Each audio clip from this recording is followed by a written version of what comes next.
All right, got this thing off, and two things. One, the volume knob,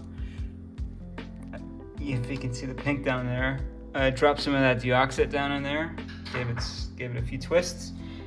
And then I wish I got this on video, but this tone slider was filthy, just dusty, hard to slide. Now it's sliding beautifully. Got some deoxit on there, got some isopropyl alcohol in there. That was the gunk that came off, and that's actually quite a lot for just that little tiny contact. So then on the sides I put a little bit of that synthetic oil on there, and it's sliding beautifully now, so that should work. It should work well. Also taking note of the capacitors in here, because I mean they are very, very old. If I can find some decent capacitors to replace them with, I think I might actually just do that too. We'll see. All right, we still have a tape problem here.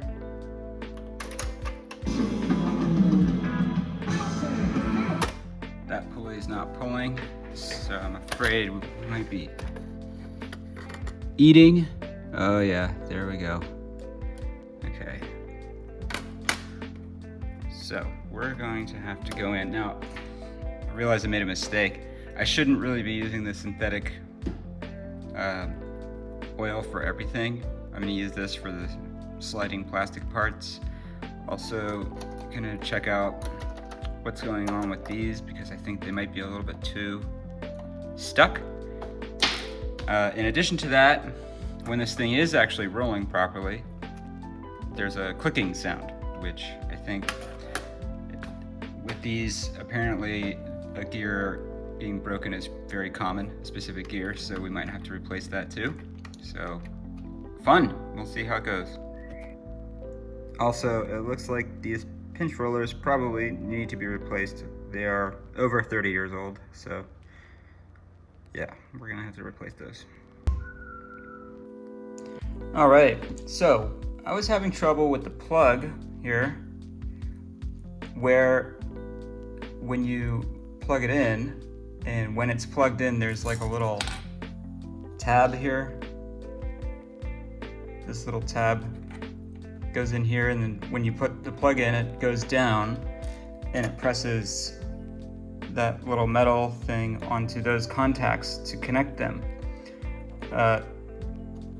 And then those contacts are actually attached here on the board, which connects up whatever circuitry delivers electricity from the transformer to the rest of the unit. Anyways, the problem is when you plug it in, it doesn't always work. You have to kind of wiggle it and jiggle it to get it to work. And I think I found why you can't. There you go. You can see a little oxidization there on that contact. And if you turn this little tab over, you'll see, I can't really focus very well on it. But basically right there is a bunch of oxide. So that obviously impedes the electricity. So we're going to clean it up with some deoxit and possibly put some silicone grease on there too to prevent more oxidization from occurring. And we'll see how it works. All right, I figured out how to get this loop to play nice with my phone. And there is now the new contact. And it's it's interesting how this thing works. There's that plate you see there, which is on this sort of rocker. And there are those three contacts. And you can see that two of them are in contact when it's unplugged. And then when you press this tab down,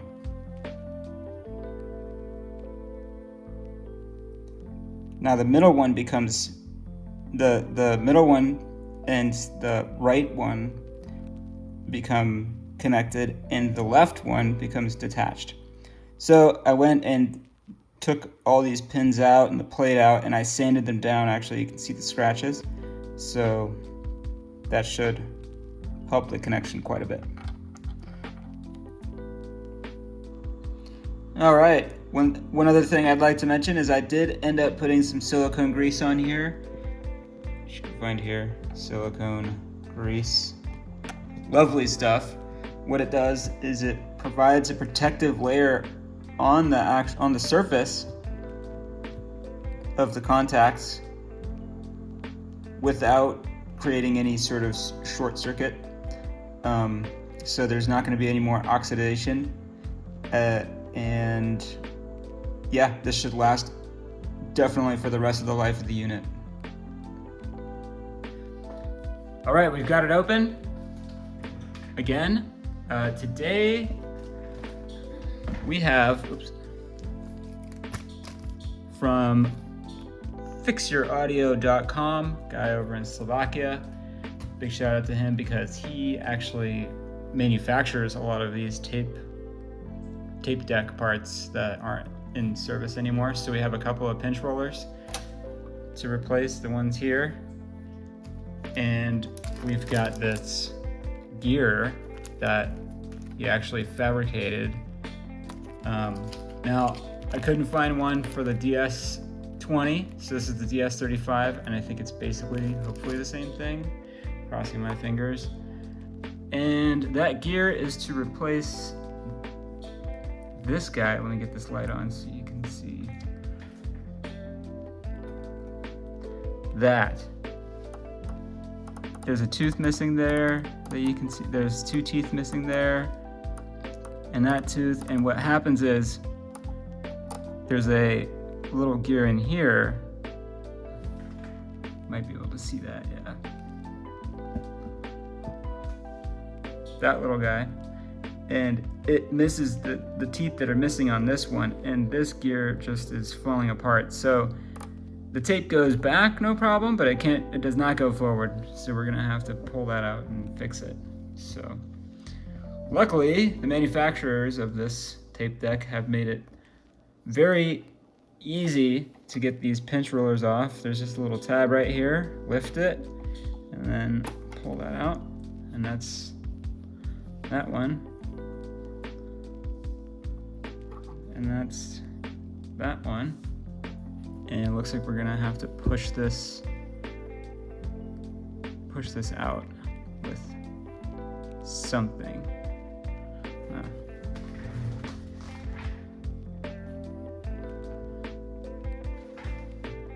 There we go. Yeah, we're gonna have to push the pin out of that pinch roller there. So, we got it pushed out and replaced. All right, I managed to get this plate off, which involved actually taking the playhead off, undoing this spring here and that spring there. And this is the trouble gear. Let's get it out. Gently lift it out, and as we can see, get it there to focus. You can see that there's some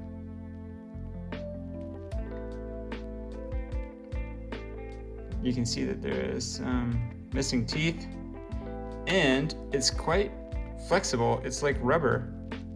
It's weird. This thing is in pretty bad shape. So we've got this replacement, and I think it's going to be just fine. So I'll get it in there and we'll see. There we go. We've got it out. Yeah, they look about the same. Okay, let's get it in there and see if it fits. Please, please, please, please. And it fits. Perfect. Oh, beautiful. Okay. Good, we'll get this all back together again. Okay, so now we have an interesting problem. I got this whole thing back together again, and I put a tape in it, and it would go backwards, but not forward. And I was really wondering what could be going on, and I realized that this gear is actually too tight on this guy here. It's a little too tight, not that much. I mean, it'll spin, but this little motor it won't turn it. So with a little help by pushing the other side, I was able to get this thing to spin. So I know nothing's stuck, or I didn't put something back the wrong way. And I was wondering, okay, now how am I going to widen the diameter of this without royally screwing it up somehow? And I actually found an interesting solution, which I think is going to work. And it involves this knife sharpener. It has this serrate sharpening diamond bar, and it's not a perfectly straight cylinder, so if you stick it on there, it's not gonna, if you just sort of spin it like that, it's only gonna just get that side. So I was wondering, okay, how do I make it go all the way around? And I found that if you stick it right here and you hold it there and you run it on this paper pad back and forth, I'm starting to actually get white powder. I have to do it a lot. I'm starting to get white dust on the pole, which indicates to me that some material is actually being removed. Now, this is a very slow process. I've been doing it I did it for about 10 minutes and I noticed a small change. I'm definitely trying to be careful to protect the teeth, so I'm not doing it on a straight hard surface. I'm using this paper pad, which should work well. And yeah, just going back and forth, back and forth, back and forth like this until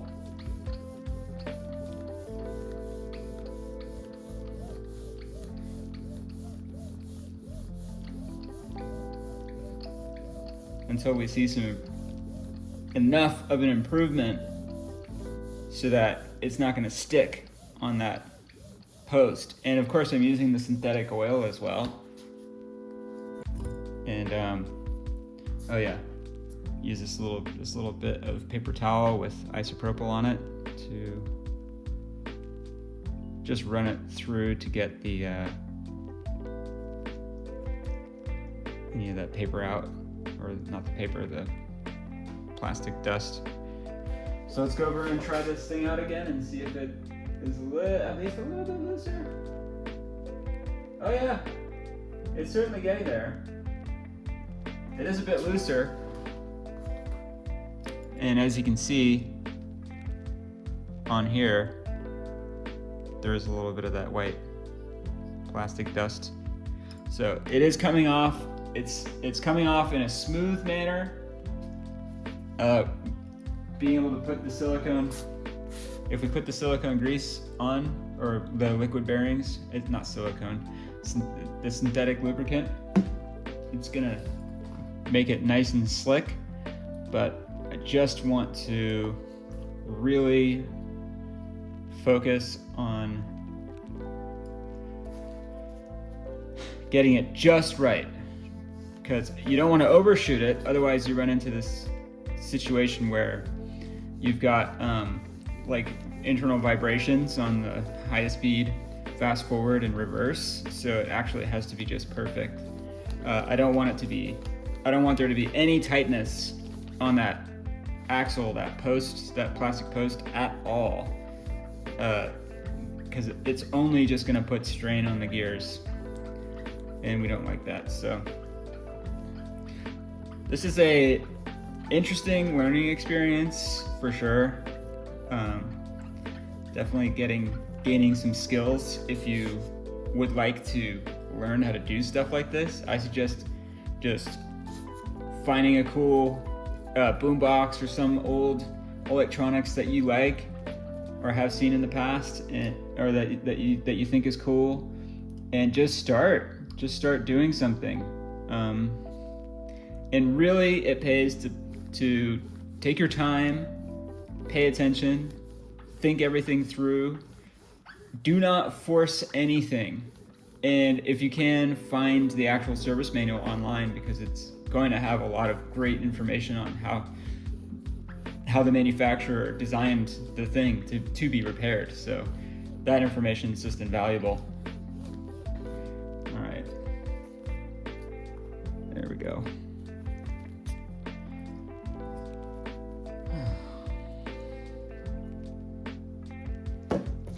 We need some more isopropyl on here.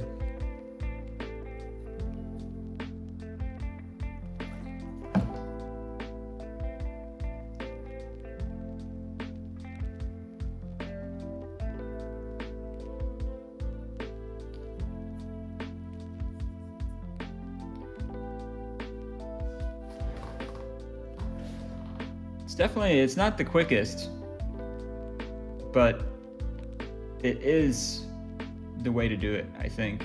Given the tools that I have, which are pretty limited, it is the best. So let's try this now.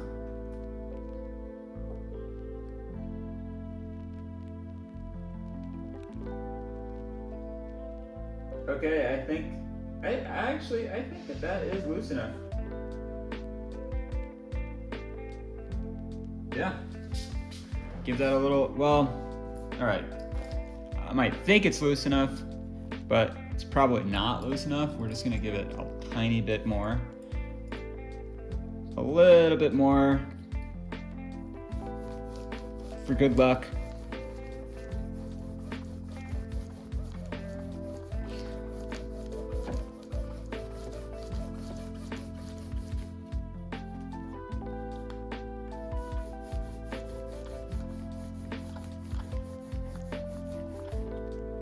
All right.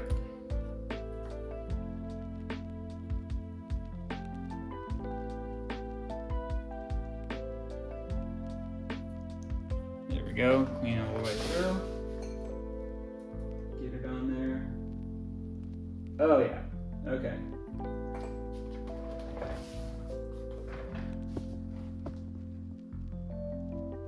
There we go. Okay.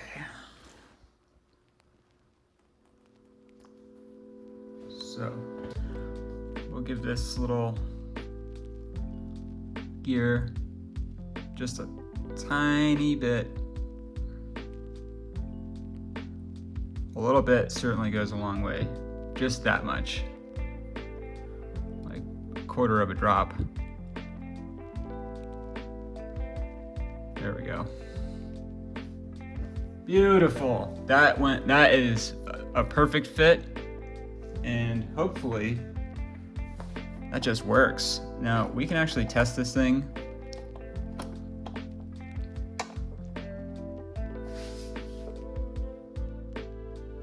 Let's see here. All right.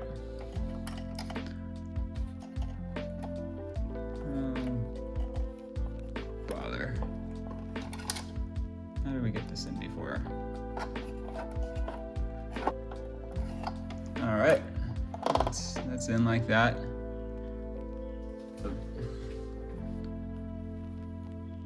Totally forgot we need to get this sliding plate back on.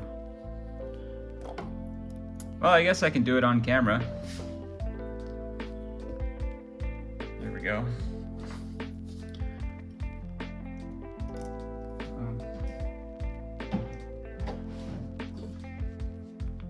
There we go. Get a little bit of light for myself here. Okay, first thing, make sure you have it the right side. Now on this plate, I actually put some silicone grease on here to facilitate sliding so it's nice and smooth. This plate, this is the thing that actually flips the reading head around to read side 2. It's actually pretty smart how they do this. All right, make sure, yeah, we got that in the right place. Getting this thing on is a bit of a trick because you have to make sure to move that out of the way.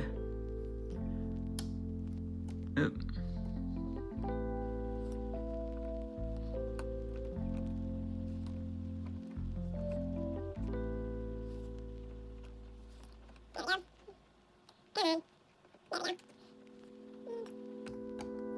top one.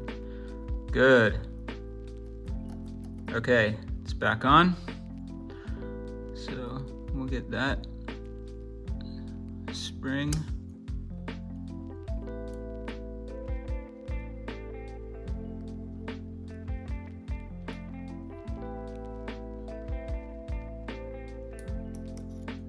On.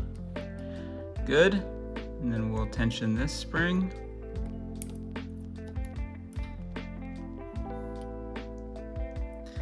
Man, this iPhone focusing is really bad. I'm sorry, I do apologize.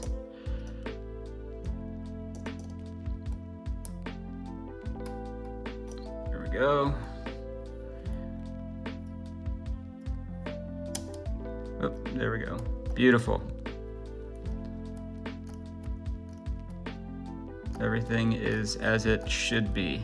And man, every moving piece is just perfectly greased up. However, I do believe we are in need of a tiny bit of grease on these little slides.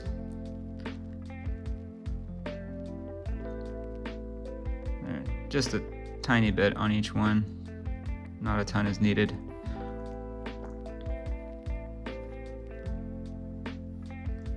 There we go.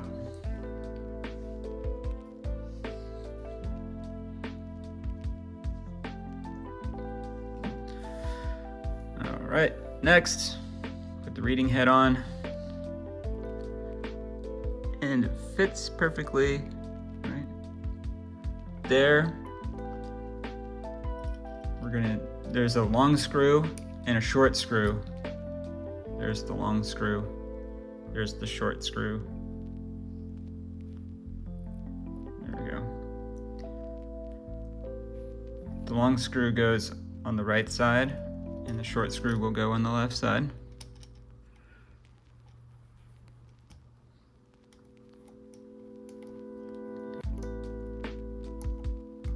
There we go.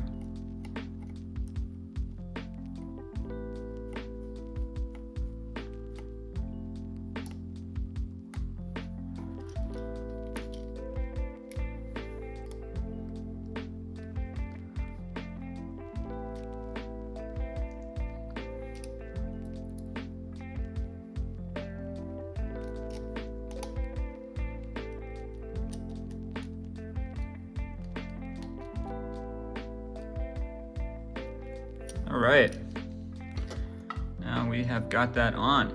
Next, put the pinch rollers on, like that.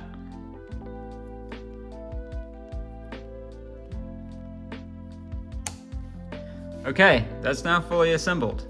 See how when you push the mechanism up, the pinch roller for the forward side goes up by default? And then when you push this little slide over like that, notice the reading head actually flips around. And then when you push it up, the reverse pinch roller goes up. You can also see here that central gear actually engages this spindle. But when it's in the forward mode, it engages the other spindle. There. Anyway, so yeah, let's get this tested. All right, power goes on. It's in tape mode. Let's put our testing tape in.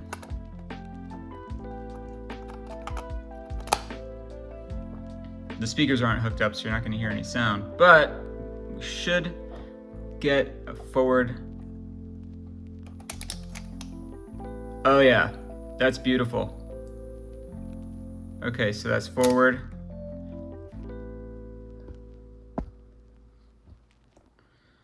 Now let's have a look at reverse.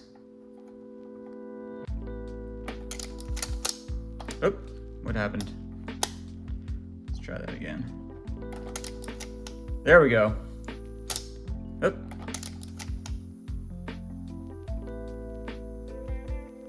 Okay. Still a teeny bit finicky. I don't know what's going on here. Oh, I see. The power wire back there isn't fully engaged. There's some finicky wiring here, so. All right. Well, I'll get that plugged back in, but it seems to be, yeah, it seems to actually be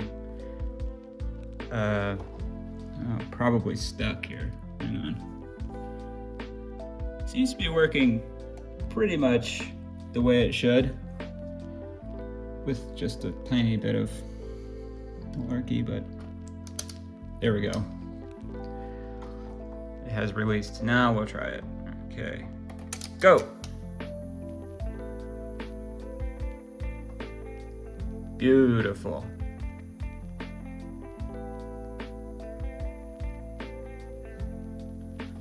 Okay, that works. Fast forward. That works well. Forward play. Working well. Reverse or rewind. Oh, that's working really well. Okay.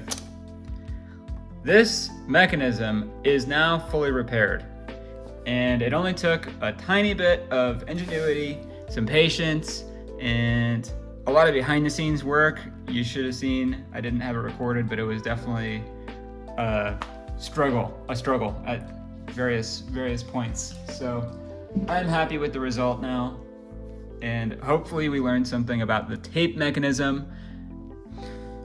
Now we're gonna make adjustments to the motor speed, the playback speed. And this is the motor for the tape deck.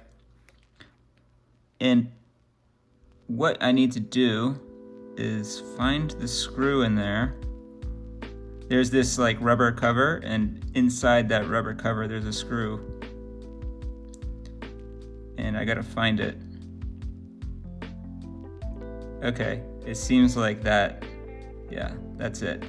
So I'm gonna test the speed, then we're gonna play where's my tape? There. This tape actually is a 3000 hertz tape. So when I play the tone out of the headphones, I should read 3000 hertz. Now, my device for measuring the tone actually is the phone, so I'm not gonna be able to record it at the same time because I'm recording this on my phone. So maybe I'll grab a screenshot and show you what it looks like, and then we'll put this whole thing back together.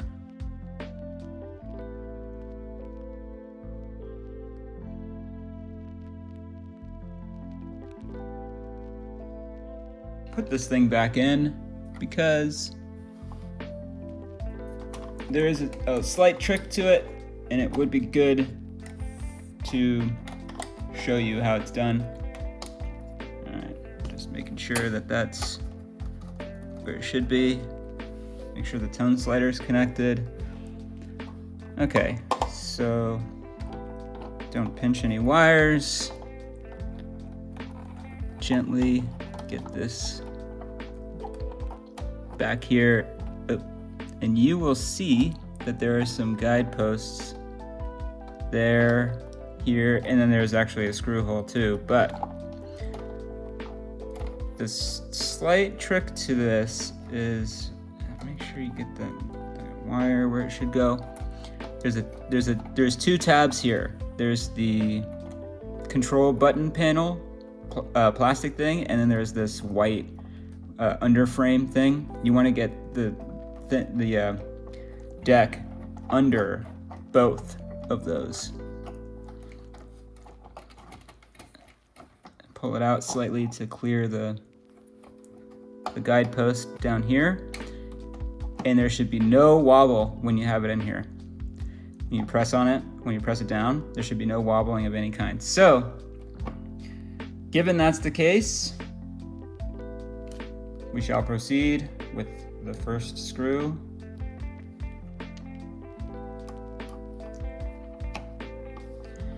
I always back out the screw before I commit to going in, and you back out until you hear a little click, and that way you know that you're not going to cross thread, especially with this plastic.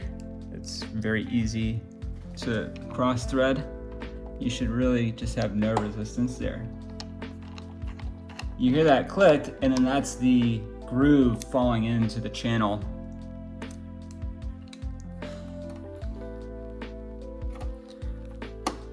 And if you use that method, guaranteed you will never cross thread your screws, ever.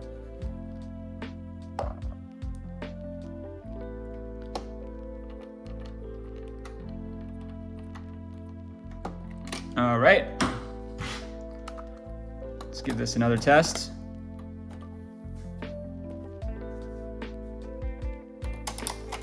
There we go. That's in there. Oh, it's doing just exactly what we need. Stop. Beauty. It's just beautiful. Okay. Good.